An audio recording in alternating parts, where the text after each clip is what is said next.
Partiya Komariya Gel CHP bi hatina Kemal Kılıçdaroğlu nêrîna xwe ya li ser şareseriya pirsgirêka Kurd daguhertin û amaje dike ku partiya wan dikare pirsgirêka Kurd çareser bike.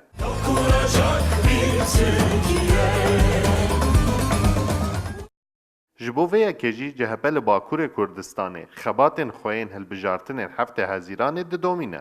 Baveriya Kurda bu AKP nema zane ku edine fam kirin ku ev AKP wan dixapîne ena ku CHP hatta CHP vi ev ki ancak vi tişe bi destê CHP çêbe yani vi sorunu bi destê CHP Kürt sorunu bi destê CHP çözmüş pe edine xelk ji inandike. Xelkê Bakurê Kurdistanê ji rabirduya CHP bigiliye û amaje dike ku di demê CHP desthilatdar de gelek zilm li Kurdan hatiye kirin û pêşiyê pêwîst e CHP bi van bûyeran re rû bi rû bibe. Şahsi CHP kattune zaten marka. Ki güzel CHP. Ana iyi güzel CHP heye. Şansı CHP sıfır abi. Ama sıfır ama bırak kim oynadı CHP? Partiye me ya. Şansı CHP sıfır abi. Livradu partiye, partiye AK Parti, bu partiyi kurmaca.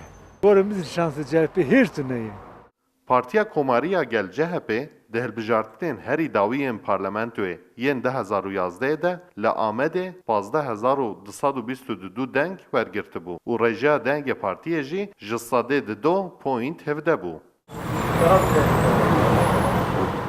Partiya Komariya Gel CHP herî dawî di hilbijartinên 2022 de li Amedê parlamenterek derxistibû û ew dixwazin dîsa vegerin rojên xwe yê berê û di hilbijartinên heftê Hezîranê de dîsa li Amedê parlamenter derbixin.